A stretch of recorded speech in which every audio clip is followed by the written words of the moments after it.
Good morning, ladies and gentlemen. My name is Gift Salimo. I'm one of the ENT registrars here at UCT.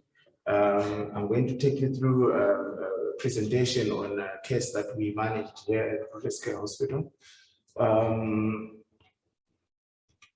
I do not have any disclosures. Just to highlight that the consent was given by the patient for use of clinical notes and pictures for this presentation. My presentation outline will be as follows. I'll take you through a case presentation, and then I'll just wrap up with a discussion on epidemiology, risk factors, clinical presentation, available management options, and a few management outcomes in different centers. Based on 2 or 3 journals, then I'll conclude my presentation with references. So this is a case of Mrs. X, who is a 54-year-old widowed lady with no known comorbidities. She presented in the peripheral hospital, which we service, with a painless left oral cheek swelling that had progressively enlarged over 6 months to eventually erode the facial cheek with skin ulceration.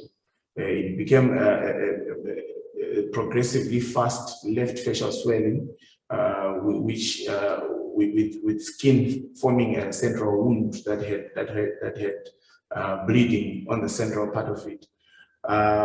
It also progressively became severely excruciating painful, and the patient also was not able to really chew or take oral feeds, and this resulted in her losing significant weight over time. And she also had loss of appetite.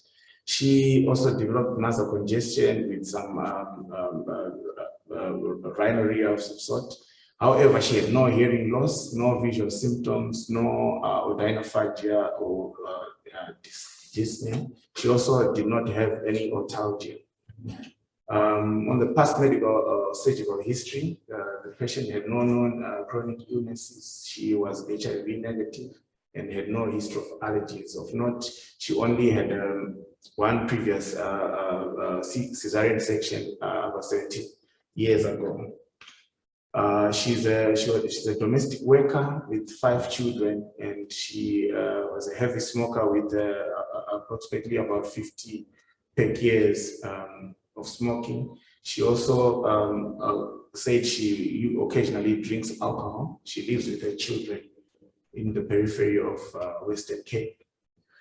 So in examination, she was fairly stable. She had a BMI of 21, and she was normotensive and apyrexia.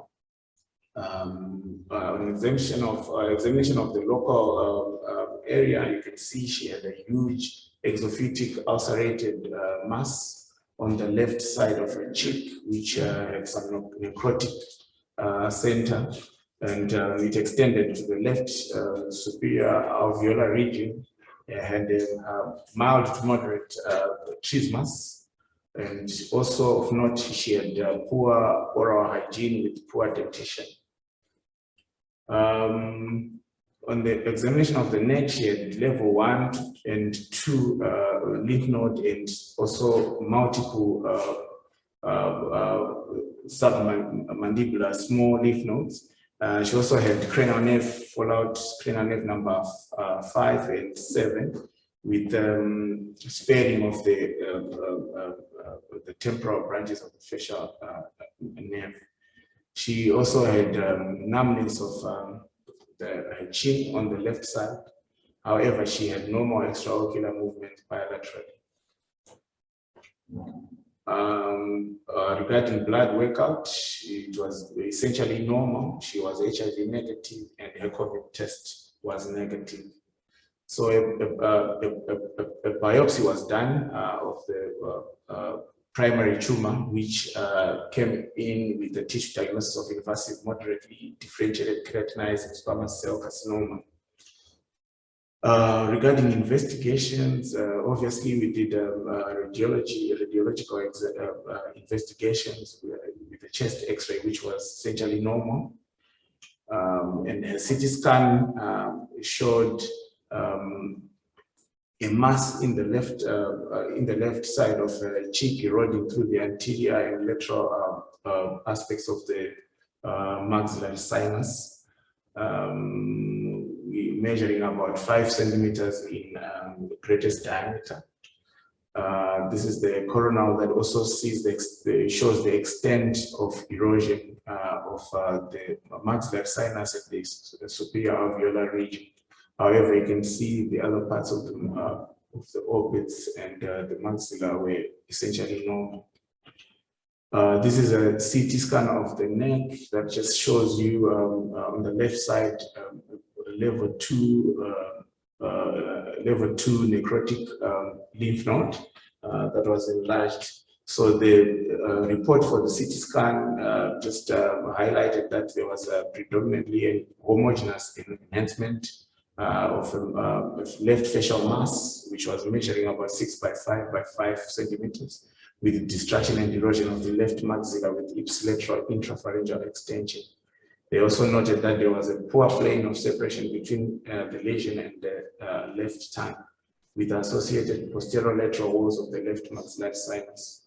It also says the tumor was aparting, but not inverted, the left mandible and the left pterygoid bones, and there was no extent into the left pocket. And they also noted 2 metastatic necrotic nodes posterior to the left angle of the mandible. So the diagnosis at this juncture was a left buccal squamous cell carcinoma, clinically T4A, clinically N2A and M0.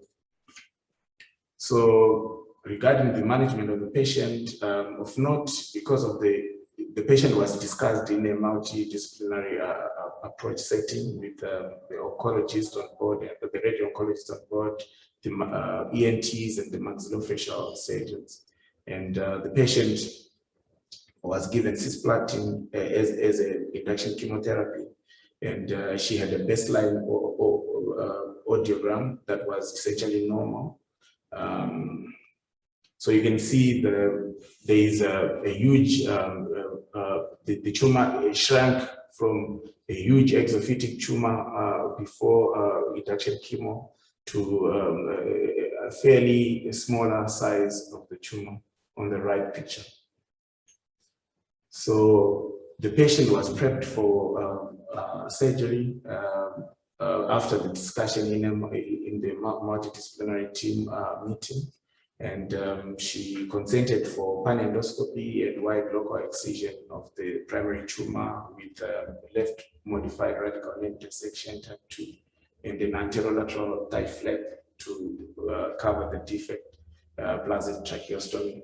So the panendoscopy of note was, it was normal. It is very essential to, first of all, do a panendoscopy in this kind of cases to just make sure that there is no other secondary primary in the head and neck.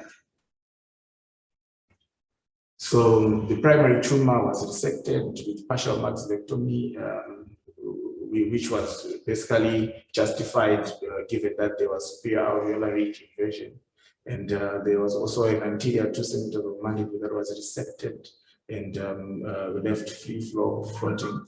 And of note that the lingual nerve was preserved and the facial artery was ligated. You can see on this picture, this is just a picture fairly later in the procedure with a good flap that was used to fill in the defect. And left modified radical neck dissection type 2 was done, basically with sparing of internal jugular vein and accessory nerve.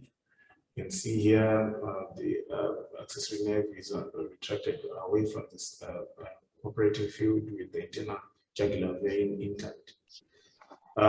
So a left anterolateral thigh flap was done. The flap was designed to cover the mucosal defect and the skin, so it was like a bi. It was designed to both cover the skin on the outside and the oral aspect of the defect.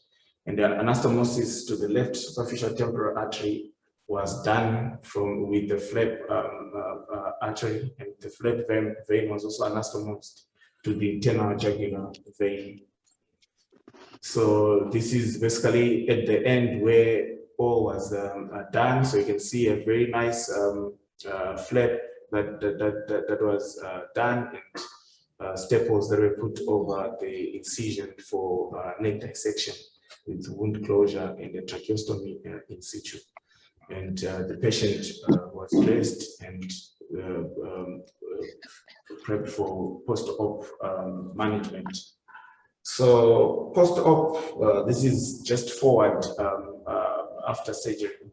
The specimen histology came back with it showed that there was a left level 1A nodes and 2 nodes were examined, and none of them were positive. And 1B nodes, 6 were examined, only 1 was positive. And at level 2, 2 out of 11 were positive. Level 3, 0 out of 5 were positive.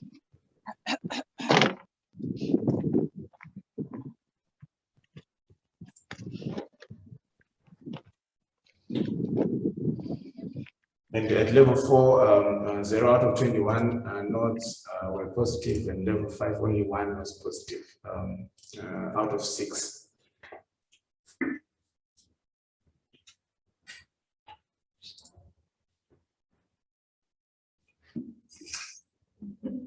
The total number of examined 1 to 5 lymph nodes were 51, and of which 4 of which were positive for metastasis. And the largest was found to be about 1.26 centimeters. And of note, there was no extracapsular spread. This is a report from the lab that just highlighted the margins and a summary of the histology, which say the buccal mucosa, cheek skin, and floor, and anterior walls, the lateral walls, maxillary sinus, moderately differentiated keratinized squamous cell carcinoma, and the margins were literally clear. So pathological diagnosis, lymph node 1A, as I highlighted, 0 out of 2, and lymph node 1B of neck dissection, 2 out of 6, 2 to 5, 3 out of 43, and the tumor itself, the left cheek tumor, had a report of invasive moderately differentiated keratinized squamous cell carcinoma. So post-operative management, basically the patient was on NG feeds until they could swallow their own saliva at around day 5, and it was highlighted that she had to have good tracheostomy care with airway monitoring. She was on Plexen for at least 24 hours until she was able to mobilize, and she was given a stat dose of IV antibiotics for the first 24 hours. The neck drains were eventually removed when they drained less than 50 mils. And post-op blood workout was done. It was essentially normal. And the flap viability was also monitored over the days of her admission post-op. She was successfully decannulated and the NG removed when she was tolerating soft word diet. And she was successfully discharged from the hospital 9 days post her surgery. And she has already had her first visit in our radio-oncology department, and she's just for follow-up going forward. So on the discussion, I'm just going to highlight a couple of issues regarding buccal squamous cell carcinoma. Not necessarily going into detail regarding the surgical steps to follow. So regarding epidemiology, buccal squamous cell carcinoma is 5 to 10% of, they constitute 5 to 10% of all cancers of the oral cavity, with a 4 to 1 ratio between males and females. It is more common in the 7th or 8th decade of life, and the incidence is higher in the Asian society, basically due to betel nut chewing, which is very common in that region. Clinical presentation, just to highlight that most of these, because malignancies will be missed if there is no proper dental services in the region. And most of these patients will just have these kind of lesions and not feel any pain and go on with their life until it is advanced. So it usually presents as a slow growing mass on the buccal mucosa, and pain commonly occurs as the lesion enlarges and ulcerates, as shown in our case that we just presented. And it can also present as a non-healing ulcerated leukoplakia or an erythematous lesion. Just to highlight that these salient features can mimic some other benign conditions in the oral cavity and can be ignored usually when they are being managed by general practitioners. They could be managed as candida and other benign lesions, and this basically delays diagnosis of the condition.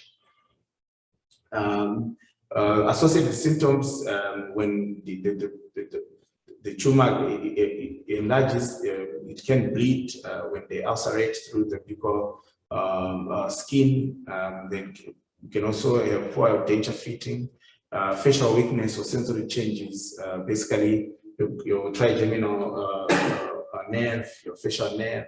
You can also have, as the tumor enlarges intraorally, it can also give the patient odynophagia and dysphagia, and marked trismus can limit the feeding of the patient, resulting in marked cachexia. So risk factors: only tobacco has a high risk factor, which is synergistically fostered by alcohol consumption, and these two have been seen to be the high predictors of or risk factors for development of buccal squamous cell carcinoma. You can also just take note that in the patient we just presented, the patient was a chronic smoker from a very young age, and this could have literally resulted in her being at high risk of developing buccal squamous cell carcinoma. Advanced stage buccal squamous cell carcinoma, overall stage 3 and 4, you probably want to do a combined mortality treatment where you combine surgical resection of the primary tumor with the neck dissection and post-operative radiotherapy or chemoradiotherapy. Induction chemotherapy has been mentioned in a couple of studies, but it is not really it is not really standard of management. There are selected cases that really respond to induction chemotherapy just to try and shrink or reduce the size of the tumor in anticipation for surgery. The workup for buccal squamous cell carcinoma is highlighted in our presentation. You want to do imaging, but there's a disclaimer regarding imaging where you have to weigh what is available in your institution. It is not exclusively mandatory that imaging like CT scan and MRI scan should be done, but there are cases that you can go ahead without them on clinical judgment. So if you want to do a chest X-ray to assess for pulmonary metastasis or a synchronous lung tumor or chronic lung disease, this will affect the patient's preoperative phase, where we are trying to assess if the patient is fit for anesthesia. And also it is good for staging of the disease. And you also want to do a contrasted CT scan of the primary tumor, just to see the extent of invasion into other surrounding structures.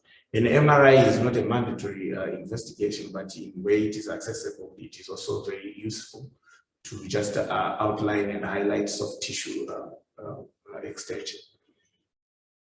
Where they are available CT scan services and PET scan services. This may be used just in the metastatic workup. And of importance is a panoramic imaging that is used to evaluate the multiply invasion in conjunction with the CT scan and clinical examination. This will guide your management regarding your resection extent. Just to highlight that there are indications to image of buccal mucosa. Not all patients require this, and this is an extract from the open access for otorhinolaryngology head and neck atlas. So the indications for imaging are as follows: tumor abutting to the mandible to determine presence of bone invasion, which is important as well when you're planning a dissection. And also tumors involving the retromolar trigon to assess involvement of infratemporal fossa, and deep-seated buccal mucosa lesion to assess involvement of the masticator space, and severe trismus that precludes proper clinical assessment. So these are very important points to note regarding who to image or who to mandatory consider imaging of CT scan or MRI scan. So management of patients with buccal squamous cell carcinoma, you have basically three options, but a combination of the three is usually the standard procedure. So surgery has been seen to have good outcomes with improved survival as compared to primary radiation or chemoradiation. And adjuvant radiation or chemoradiation is very has also been seen to improve survival when combined with surgery. Regarding the steps and the available options, surgical options, I recommend that you can refer to the Open Access Atlas of Otorhinolaryngology Head and Neck chapter on surgical resection of cancer of the buccal mucosa. It's quite comprehensive, and it gives you step-by-step surgical options. It is also important to know at what level or in which circumstances that you deem the buccal squamous cell carcinoma irresectable. So these are a couple of points to note. So when it invests the infratemporal fossa up to the lateral pterygoid and temporalis muscles, and when there is significant soft tissue involvement and with perineural invasion along the V3 branch, and also in circumstances where there is significant oropharyngeal involvement with the encasement of great vessels, and also in instances where the neck, the nodal disease is resectable. It is important to address the neck because of squamous cell carcinoma, because the risk of awkward spread to regional lymphatics exceeds 20%. So it is cast in stone that when the risk is greater than 20%, 15% rather, we have to do it warrants us to plan for an elective treatment of the neck.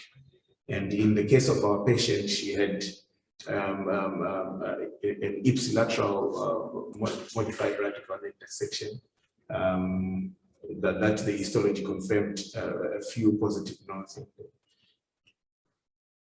So prognosis of buccal squamous cell carcinoma is impacted mainly by the tumor stage. Of course, with the advanced stage, the prognosis or survival rate kind of go down, and then also the neck, the next stage, metastasis of the cancer to the neck, and also where there is extracapsular spread and muscle invasion. This really impact on local regional recurrence and survival. There are a couple of studies that have tried to postulate the 5-year survival rates for patients with buccal squamous cell carcinoma. This is one of an extract I got from a journal by Leontini and et al., where they found out that with T1 buccal squamous cell carcinoma, 79% 5-year survival rate, which goes down to 65 with T2. Sorry, to 69 with T2, that's just a typo, and 65 with T3, and 56% with T4. And early detection of oral cancers directly results in improved survival after treatment. So it is very important to detect these tumors and conscientize patients on early medical seeking behavior. Regarding the disease outcomes, I just went through a couple of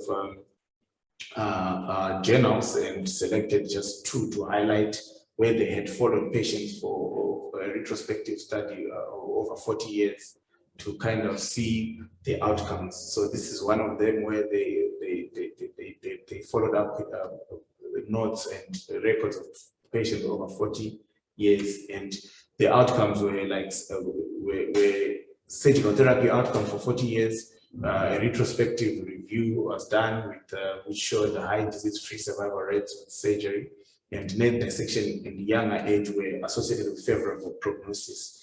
And neck dissection essentially was seen to reduce recurrence. And just a few journals that I managed to come across regarding induction chemotherapy. As you are aware, our patient went through induction chemotherapy.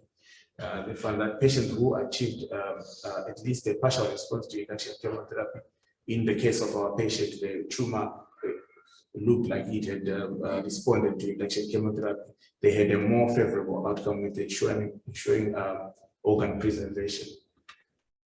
So in conclusion, squamous cell carcinoma of the buccal mucosa is an aggressive oral tumor with a propensity to progress and advance within a short period of time, and it has a worse survival and higher recurrence rate compared to other sites of the oral cavity. And regarding the management, a combined modality treatment is favorable as compared to primary radiotherapy or chemotherapy. Surgery is key in this instance, and multidisciplinary approach is very important regarding our patient we just presented. You can see it was the patient was seen by ENTs, the maxillofacial, the ENTs, the maxillofacial surgeons for extraction of teeth, and the plastic surgeons for reconstruction, and the radio-oncology for follow-up and induction chemotherapy before surgery.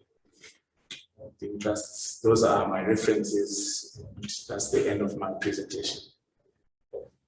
Great, thanks very much, Gift, for a very comprehensive recap, and this patient is doing quite well. Just want to find out if there's any questions from the floor. You can just type it in the chat function or raise your hand. I don't see any questions on the chat function. Maybe we'll just give a few more minutes. Any questions from the floor? Any comments?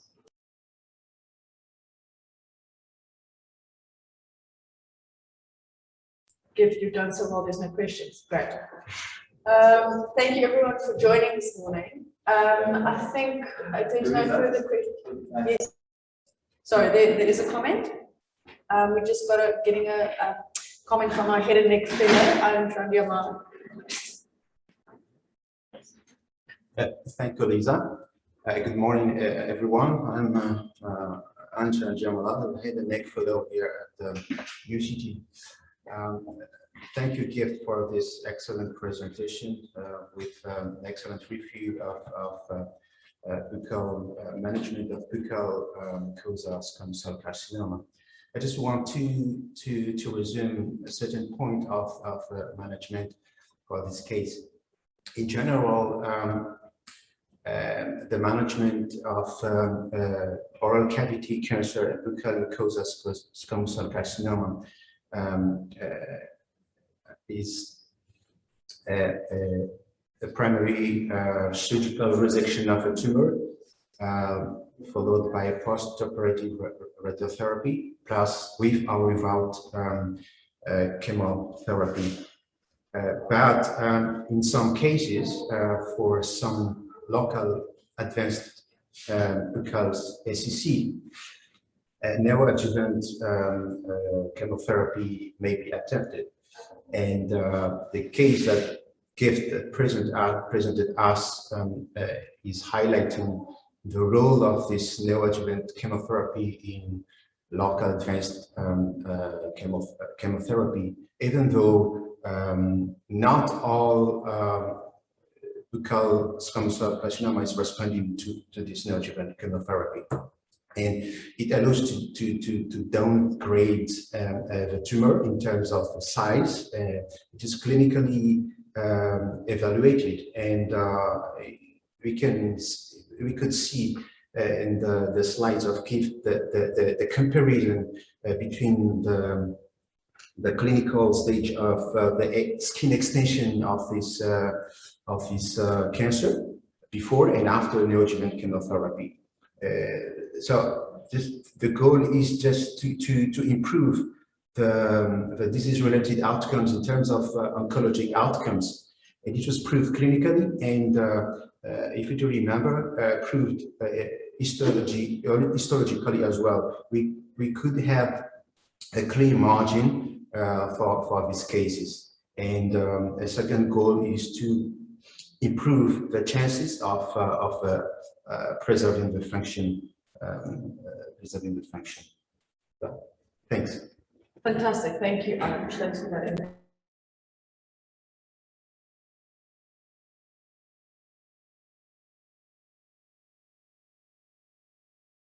Oops. Sorry, thanks. Thank you for the compliment. Excellent presentation. Thank you.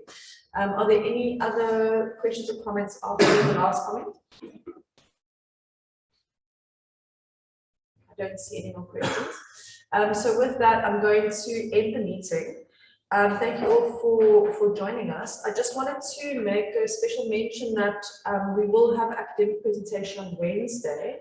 However, next week Friday is a public holiday in South Africa, so next week Friday's presentation will not happen, but we'll see you all on Wednesday. Thank you all for joining. We're going to end the meeting.